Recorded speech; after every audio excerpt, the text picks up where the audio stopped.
तो अब हम बात करेंगे कार्बोहाइड्रेट्स के ऊपर। तो कार्बोहाइड्रेट जिसे हम शर्करा बोलते हैं, कार्बोहाइड्रेट क्या है? सैकराइड है। शर्करा है, शुगर है। जब शुगर कैसी होगी? मीठी होगी।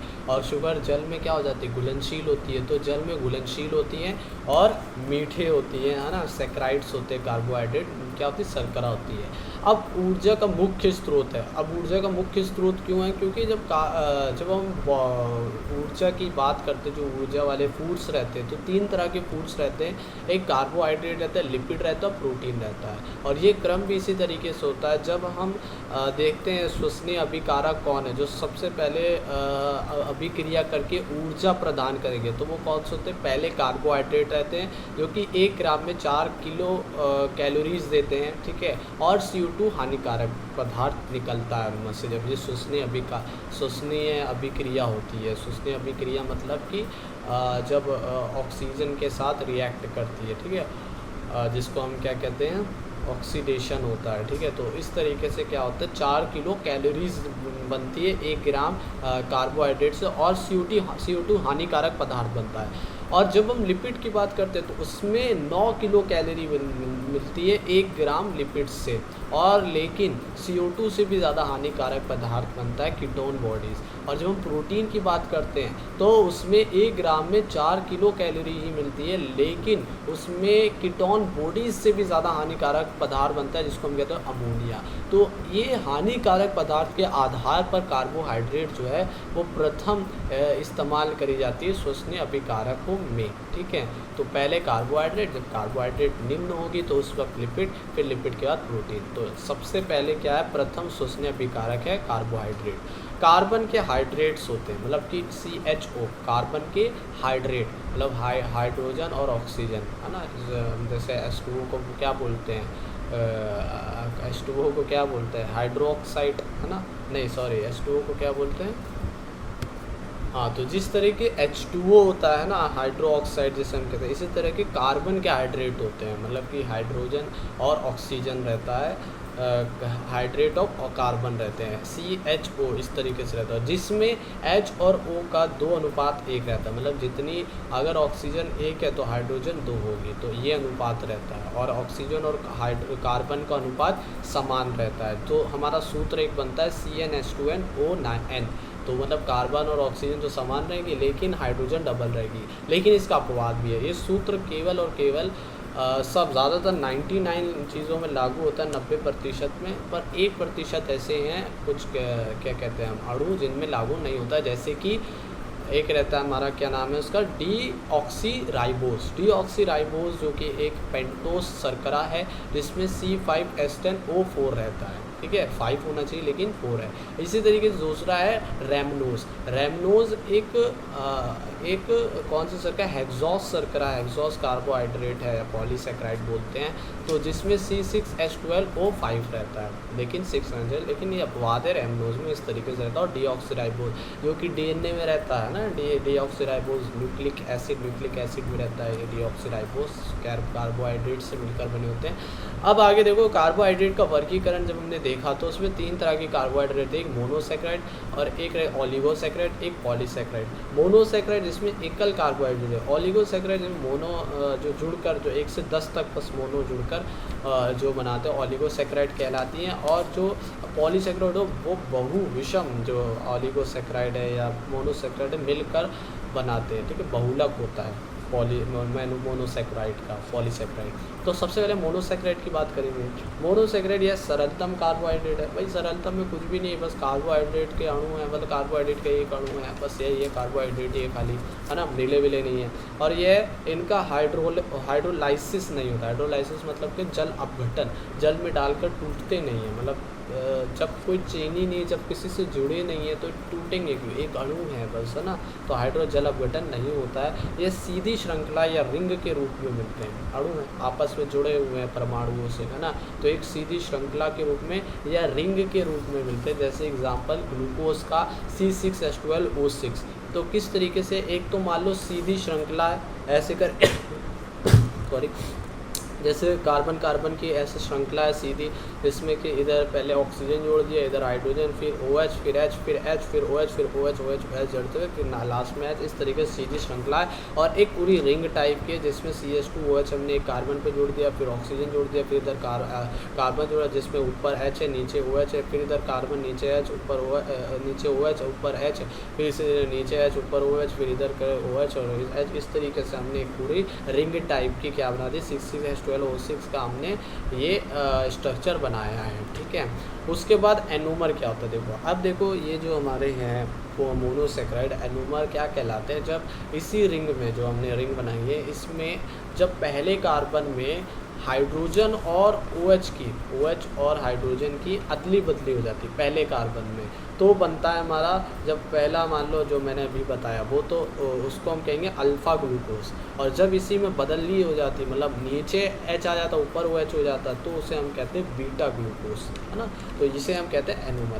कार्बन संख्या 1 में हाइड्रोजन और OH, H और OH समूह के बदलाव से अल्फ़ा और बीटा बनते हैं, जिसे एनोमर कहते हैं, है ना, एनोमर। अब एपीमर क्या है? एपीमर होता है जब दूसरी कार्बन श्रृंखला में H और OH का बदलाव हो जाए, है ना, या चौथी में H और OH का बदलाव हो जाए, तो उस वक्त को उस स्ट्रक्चर को हम एपीमर कहते हैं। और होता क्या है, मान लो मैंने रिंग बनाई है, उसके दूसरे में अब नीचे क्या आना था, OH आना था, लेकिन H आ गया, ऊपर OH आ गया, तो ये जो बना इसको हम कहेंगे मेनोज। क्या बोलेंगे? Mannose. Alpha glucose alpha mannose बन गया। और जब चौथे में परिवर्तन आता है तो एक नई शर्करा बनती है। जब चौथे में नीचे OH आना था लेकिन H आया, ऊपर OH चला गया, तो उस वक्त चौथे में जब परिवर्तन आता है तो बनता है गैलेक्टोज। क्या बनता है? मेनोज व गैलेक्टोज, ये सब बनते हैं। ठीक है, मेनोज दूसरे में, चौथे में गैलेक्टोज। तो ये गैलेक्टोज एक नई शर्करा है। ठीक है, इन्हीं दोनों का एपीमर कहते हैं। तो जब कार्बन संख्या 2 या 4 में H और OH का बदलाव आता है, तब ऐसे पदार्थ को एपीमर कहते हैं। ठीक है, एपीमर भी समझ गए। अब मोनोसेक्राइड में कार्बन की संख्या के आधार, देखो का आधार पर वर्गीकरण, देखो 3 से 7 तक बस रहती है कार्बन की संख्या मोनोसेक्राइड में, शर्कराओं में। ठीक है, तो 3 से 7, मतलब तीसरे पे हम क्या कहेंगे? ट्राइसेक्राइड, है ना, ट्रायोस, है ना, टेट्रोज हो सकती है, पेंटोज हो सकती है, हेक्सोस हो सकती है, हेप्टोज हो सकती है। तो ट्रायोज मतलब C3H6O3। ठीक है, टेट्रोज मतलब C4H8 और O4। पेंटोज मतलब C5H10O5। तो इस तरीके से हेप्टोज तक रहेगी C7H14 और O7, मतलब हाइड्रोजन जो डबल रहेगी बस कार्बन ऑक्सीजन की अपेक्षा में। ठीक है, अब ट्रायोस के एग्जांपल याद करने हैं। ट्रायोस, टेट्रोज, पेंटोज और हेक्सोज, हेप्टोज, इन सब के एग्जांपल याद करने 5 है। तो देखो भाई, सबसे ट्रायोस के एग्जांपल है ग्लिसरैल्डिहाइड, ठीक है, जिसे GAL भी बोलते हैं, ग्लिसरैल्डिहाइड, और डाईहाइड्रोऑक्सी एसीटोन। तो डाईहाइड्रोऑक्सी एसीटोन और ग्लिसरैल्डिहाइड, ये दोनों उदाहरण है ट्रायोस कार्बोहाइड्रेट के या मोनोसेक्राइड के। उसके बाद टेट्रोस के एग्जांपल कौन से? एक थोड़े से नहीं ऐसे कुछ करके हैं, एरिथ्रोज और इरिथ्रोलोस। इरिथ्रोस और इरिथ्रोलोस क्या है? टेट्रोस के एग्जांपल। पेंटोस के और हेक्सोस के बहुत इंपॉर्टेंट है। पेंटोस का एग्जांपल है राइबोस, राइबुलोज, जाइलुलोज, और एक और अरेबिनोस, और एक लास्ट का है डाईऑक्सी राइबोस। डाईऑक्सी राइबोस मतलब वही जो अभी हमने DNA वाला देखा था, जिसमें से ऑक्सीजन में एक अणु कम था, C5H10O4 था। ठीक है, तो ये हो गया हमारे पेंटोस के। हेक्सोस के भी बहुत इंपॉर्टेंट है। जो ग्लूकोज रहता है हमारे में, जो वो अवशोषणीय वो रहता है ना, ग्लूकोज, और ग्लूकोज हो गया। और कौन सा हो गया हमारा? मेनोज हो गया, जो भी मैंने पढ़ा था, हमने पढ़ा था। गैलेक्टोज हो गया, जो भी देखा था। और कौन सा? गैलेक्टोज हो गया, और फ्रक्टोज, जो कि सबसे मीठी शर्करा भी बोलते हैं। और एक और है हमारी कौन सी? रैमनोस जो अभी हमने देखा था, तो वो भी किसका था? हेक्सोस था, लेकिन उसमें क्या थी? एक ऑक्सीजन का अणु कम था, अणु परमाणु के अणु। ठीक है, ग्लूकोज, मेनोस, गैलेक्टोस, फ्रक्टोस, रैमनोस। तो ये हो गया। हेप्टोस का एक ही उदाहरण है, सीडोहेप्टुलोस। सीडोहेप्टुलोस का हेप्टोस का एक उदाहरण है बस। तो ये हमने देखे हैं कुछ उदाहरण, ग्लिसरैल्डिहाइड, डीहाइड्रोऑक्सी एसीटोन, एरिथ्रोलोज, इरिथोज, इरिथ्रोलोस, राइबोज, राइबुलोज, जाइलुलोज, और एरेबिनोज, और डीऑक्सीराइबोज, है ना, और ग्लूकोज और मैनोज हो गया, और गैलेक्टोज हो गया, और कौन सा हो गया, गैलेक्टोज फ्रक्टोज हो गया, है ना, और एक रैमनोज हो गया, इसके बाद सीडोहेप्टुलोज हो गया। तो ये सब मैंने उदाहरण अभी बताए। आप देखेंगे जो नीट की इंपॉर्टेंट से इनसे क्या कैसे क्वेश्चन आ सकते हैं। जैसे ग्लूकोज के बारे में पूछ सकते हैं, ग्लूकोज क्या है। सबसे पहले एक ब्लड शुगर है, हमारे खून में मिलती है ग्लूकोज, ठीक है, ब्लड शुगर है। और क्या है, और ये ब्लड शुगर के साथ ग्रेप शुगर भी बोला जाता है ना, अंगूर शर्करा भी बोला जाता है, रक्त शर्करा, अंगूर शर्करा, क्योंकि अंगूर में सबसे ज़्यादा ग्लूकोज मिलती है, तो अंगूर खाया करो, है ना, अंगूर मिलती है। उसके बाद फ्रक्टोज के बारे में क्या होती है, सबसे मीठी शर्करा, फ्रक्टोज, ये भी हेक्सोज शर्करा है ना, सबसे मीठी शर्करा, और इसीलिए इसे शहद शर्करा भी बोला जाता है, सबसे मीठी शहद शर्करा, बस। और हाँ, इसे फल शर्करा बोले, ज़्यादातर फलों में ये मिलती है, ज़्यादातर फलों में। उसके बाद कृत्रिम शर्करा भी एक याद रखना है, जिसमें आता है कौन सा, एस्पार्टिम। एस्पार्टिम जो होती है वो मिठाइयों में डलती हैं, जो कि आर्टिफिशियल शुगर होती है एस्पार्टिम, ठीक है, जो मिठाई बनाने वाले इस्तेमाल करते हैं एस्पार्टिम। और एक और है जो हमारा गैलेक्टोज, उसे ब्रेन शुगर बोला जाता है, क्योंकि ये हमारे एक केमिकल बनाता है, ये वैसे जो गैलेक्टोज है ये भी मुक्त रूप से नहीं मिलता है, ये लैक्टोज में रहता है। लैक्टोज में एक तो ग्लूकोज और एक गैलेक्टोज, ये दोनों रहते हैं। जब अपचयन होता है तो गैलेक्टोज अलग होता है, जो कि हमारे ब्रेन में न्यूरॉन से जाकर जुड़ता है, केमिकल बनाता है, जिसे न्यूरो कुछ बोलते हैं, एक मैंने वर्ड लिख रखा है, हाँ, सेरिब्रोसाइड। तो सेरिब्रोसाइड एक केमिकल बनाते हैं जो कि न्यूरॉन के जो सेल है हमारे न्यूरॉन तंत्रिका, उसके ऊपर चढ़ता है, ठीक है। तो ये ब्रेन शुगर कहलाया जाता है गैलेक्टोज, तो इम्पॉर्टेंट है, वो लैक्टोज में होता है। अब मुक्त रूप से, हाँ, ये तो हो गया मैनोज। देखो मैनोज का एक उदाहरण है, जो कि क्या है ये, हाँ, एल्ब्यूमिन प्रोटीन। जो एल्ब्यूमिन प्रोटीन होता है, जो अंडे में भी हम प्रोटीन्स के बारे में पढ़ चुके हैं, जिनमें एल्ब्यूमिन, जो सरल प्रकार के एल्ब्यूमिन, ग्लोबुलिन, है ना, और भी प्रोटीन्स आए थे, एल्ब्यूमिन, ग्लोबिन, क्रिएटिन, है ना, जो बालों में मिल रहा था, नाखून वगैरह में मिल रहा था। और कौन सा प्रोटीन आया था, ग्लूटन प्रोटीन। तो ये सब सरल प्रकार के प्रोटीन थे, है ना। इसी में एल्ब्यूमिन प्रोटीन था, जो कि अंडों में होता है, उसमें मैनोज मिलता है, तो है ना, ये भी कार्बोहाइड्रेट मिल रही है। तो ये हो गया हमारा मोनोसैकेराइड खत्म। अब हम बात करेंगे ओलिगोसैकेराइड की। ओलिगोसैकेराइड 2 से 10 मोनोसैकेराइड के मिलने से ओलिगोसैकेराइड बनती है, सिंपल, ठीक है। अब 2 से 10 कौन कौन से हो सकती हैं, जो अभी हमने देखी हैं वही आपस में जुड़ेंगी, ओलिगोसैकेराइड बनाएंगी, ठीक है। तो इनमें देखो क्या क्या हो सकती है। एक तो होती है 2 मोनोसैकेराइड जुड़ के डाइसैकेराइड बना दे, 3 मोनोसैकेराइड जुड़ के ट्राइसैकेराइड बना, 4 मोनोसैकेराइड में टेट्रासैकेराइड बना दे, ऐसी करके 10 मोनोसैकेराइड में डेकासैकेराइड बन जाएगी। तो ये डाइसैकेराइड से डेकासैकेराइड तक हो सकती है, ठीक है। तो हम डाइसैकेराइड की बात करेंगे, और किसी के उदाहरण याद करने की ज़रूरत नहीं है, बट डाइसैकेराइड के याद करने की, जो ओलिगोसैकेराइड में है। तो डाइसैकेराइड, इसमें 2 मोनोसैकेराइड आपस में जुड़ रही हैं। पहला है माल्टोस। अब माल्टोस क्या है, देखो, माल्टोज में बीटा ग्लूकोज और बीटा ग्लूकोज, जिस बीटा ग्लूकोज मतलब जिसमें से OH और OH का बदलाव होता है, नीचे H आ जाती है, ऊपर OH हो जाता है ना। तो ये बीटा ग्लूकोज होती है। 2 बीटा ग्लूकोज जब मिलती है तो माल्टोज बनता है, ठीक है। इसे ग्लाइकोसाइटिक, ग्लाइकोसाइटिक बंध द्वारा जुड़ती है। अब इससे पहले बहुत सारे बंधों के बारे में देखा था हमने, है ना, जब हमने शर्कराओं को जोड़ा था, प्रोटीन्स को जब हमने जोड़ा था, तो उसमें भी एक तरह का बंध बना था, ठीक है। इसमें ग्लाइकोसाइटिक बंध बनना है बीटा ग्लूकोज के जोड़ने से। तो ये कैसे ग्लाइकोसाइटिक बंध बनता है, ये पहला बीटा ग्लूकोज का पहला जो कार्बन है और जो दूसरी बीटा ग्लूकोज का चौथा कार्बन है, वो दोनों आपस में बंध बनाते हैं, जिसमें H2O अलग मुक्त होती है ना, और ये बंध बनता है ग्लाइकोसाइटिक बंध, ठीक है, बीटा 1 और 4 ग्लूकोज के कार्बन के बीच में, ठीक है।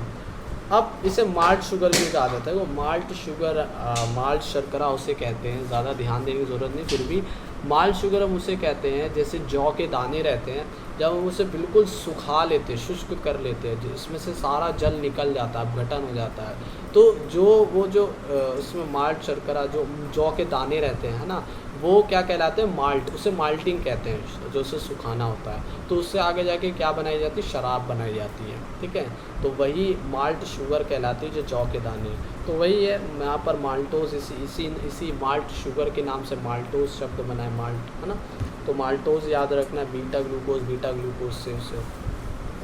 अब तो बस ओलिगोसैकेराइड में इतना ही था और कुछ था नहीं। माल्ट शुगर, माल्टोज याद रखना, बीटा ग्लूको बंद कौन सा, पहले कार्बन चौथे कार्बन के जुड़कर, और ये ग्लाइकोसाइटिक बंद बना रहे हैं बस। अब लैक्टोज की बात करेंगे। लैक्टोज जो कि भाई कहाँ है, हमारे दूध में मिलता है, सॉरी हाँ दूध में मिलता है, ठीक है।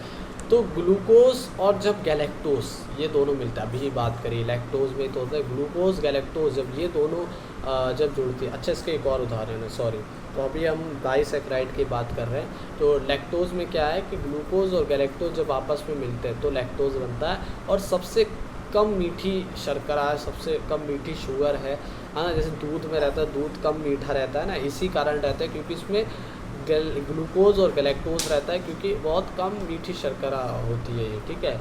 और यह दूध में पाई जाती है, इसलिए इन्हें दूध शर्करा कहते हैं, ठीक है। सबसे ज़्यादा जो ये लैक्टोज है किसमें मिलता है, मानवों में, ठीक है। मानव मतलब स्त्री जो स्तन ग्रंथि है वहाँ पर, ठीक है। तो मानवों में सबसे ज़्यादा लैक्टोज मिलता है। अगर गाय भैंस इन सब की बात करें उनमें सबसे ज़्यादा मानवों में ये लैक्टोज मिलता है, दूध मिलता है। अब सुक्रोज आता है, एक डाइसैकेराइड का उदाहरण है, अभी हम ओलिगोसैकेराइड ही पढ़ रहे हैं। तो सुक्रोज सबसे पहले हमने देखा सबसे पहले अभी हमने देखा माल्टोज, फिर लैक्टोज। अब देख रहे सुक्रोज जो कि बनता है किससे, ग्लूकोज, और उसमें जो मिला है फ्रक्टोज।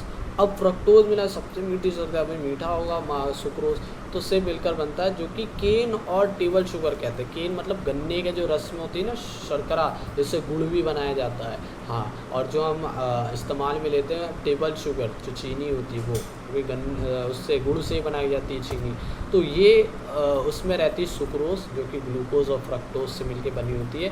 अब पादपों में क्या होता है कि जो पौधे रहते हैं ना उनमें जो खाने का ट्रांसफ़र होता है फ्लूम के द्वारा होता है, तो फ्लूम के द्वारा ये खाने का ट्रांसफ़र में मदद करती है ना, संवहन में। तो देखो लिखा है पादपों में फ्लूम में भोजन जो होता है सुक्रोज द्वारा संवहन होता है पादपों में, ठीक है। तो इतनी बात याद रखना। अभी हमने कौन से देख रही है, माल्टोज, लैक्टोज, सुक्रोज, तीनों में ग्लूकोज है, उसमें बीटा ग्लूकोज है, इसमें ग्लूकोज प्लस गैलेक्टोज है, इसमें ग्लूकोज प्लस फ्रक्टोज है। अब ये खत्म हो गया ओलिगोसैकेराइड, हमारी पूरा खत्म हो गया, बस डाइसैकेराइड के उदाहरण थे। अब हम आते हैं पॉलीसैकेराइड के ऊपर, मतलब ये बहुलक है, किसका बहुलक है, मोनोसैकेराइड्स का, ओलिगोसैकेराइड्स का।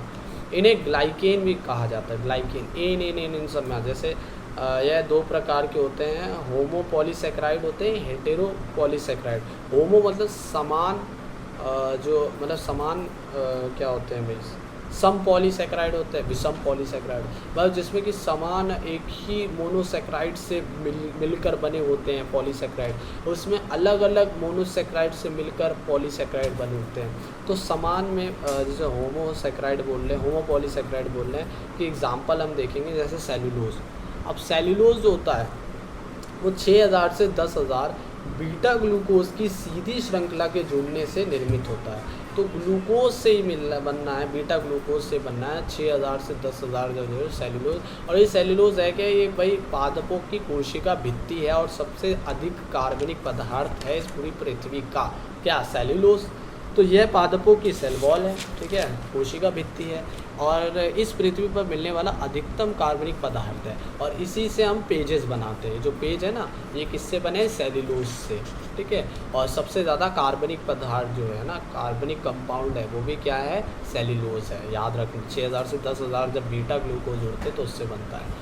अब स्टार्च मंड देखेंगे तो हज़ारों की बात हो रही है यहाँ पर, इसी से पॉलीसैकेराइड बनना है। तो स्टार्च मंड जो कि क्या है, पादपों का संचित भोज्य पदार्थ है, मतलब ये भोजन जो इकट्ठा होता है पादपों के शरीर में वो स्टार्च के रूप में होता है। हमारे जंतुओं में किस में होता है, ग्लाइकोजन में, ठीक है।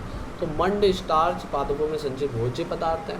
अब ये बनता है 280 से 330 अल्फा ग्लूकोज, उसमें बीटा थी लेकिन 6000 10,000 थी, इसमें 230 से 330 मान लो अल्फा ग्लूकोज है। अब यहाँ पर 30 जो है एक्स्ट्रा है क्योंकि वो 30 जो होती है वो एक शाखित रूप से जुड़ी हुई होती है, उन्हें अमाइलोपेक्टिन बोलते हैं। और 2 से 50 से 300 ये थे अमाइलोज होती है, एक सीधी श्रृंखला होती है, एक शाखित रूप से रहती है 30 के बाद, ठीक है। तो 250 से 300 तो हमारी कौन सी है, अमाइलोज जो कि सीधी है, और सारी अल्फा ही ग्लूकोज है, ठीक है। और अमाइलोपेक्टिन हम बोले 30 को, क्योंकि वो शाखित रूप से उन्हीं से जुड़ी हुई है, तो ज़्यादातर तो सीधी है तो सीधी मानो, ठीक है।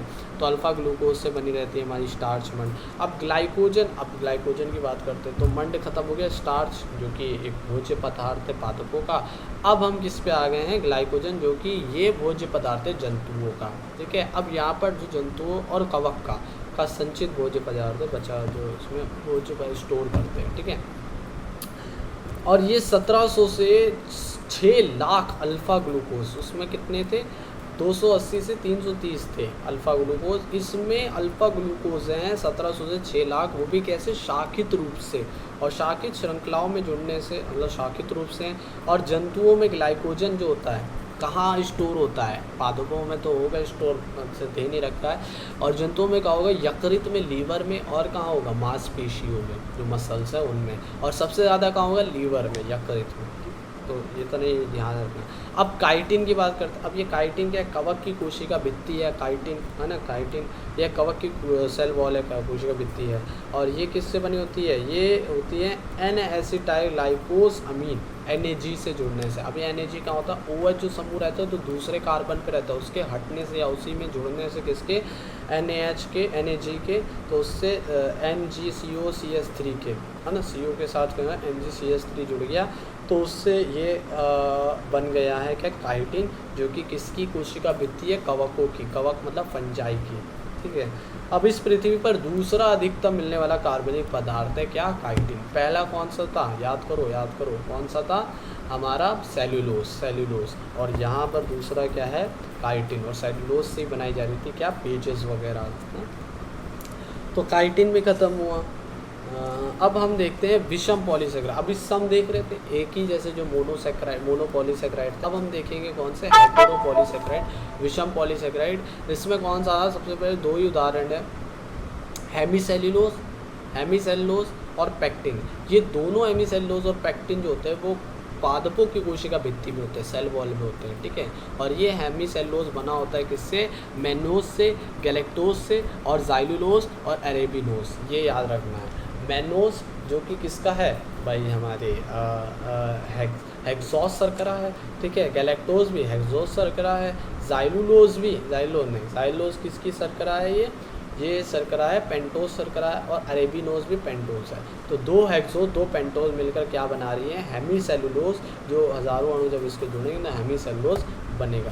इसी तरीके से पेक्टिन क्या है भाई, इसमें गैलेक्टोज जुड़ गया और अरेबिनोज। गैलेक्टोज जो हमारा हेक्सोज शर्करा है, और अरेबिनोज जो कि हमारी पेंटोज शर्करा है, इन दोनों के जुड़ने से पेक्टिन का निर्माण होता है। और ये दोनों क्या है, सेल वॉल हैं पादपों की कोशिका भित्ति। अब ये पूरा हमारा हमने ख़त्म करा है कार्बोहाइड्रेट्स, ठीक है। कार्बोहाइड्रेट्स हमारा ख़त्म हुआ। अब हम स्टार्ट करेंगे लिपिड। एक बार फिर से कार्बोहाइड्रेट को रिवीजन कर लेते हैं। कार्बोहाइड्रेट में हमने क्या क्या चीज़ें देखी, सबसे पहले कार्बोहाइड्रेट शर्कराएँ, सेक्राइड्स हैं, जो कि सेक्राइड 3 भागों में विभाजित रहती है, मोनो, ओलिगो और पॉली। मोनो मतलब एक रहेगा, और ये शाखित क्या कहते हैं, रिंग टाइप में भी हो सकते हैं, सीधी श्रृंखला में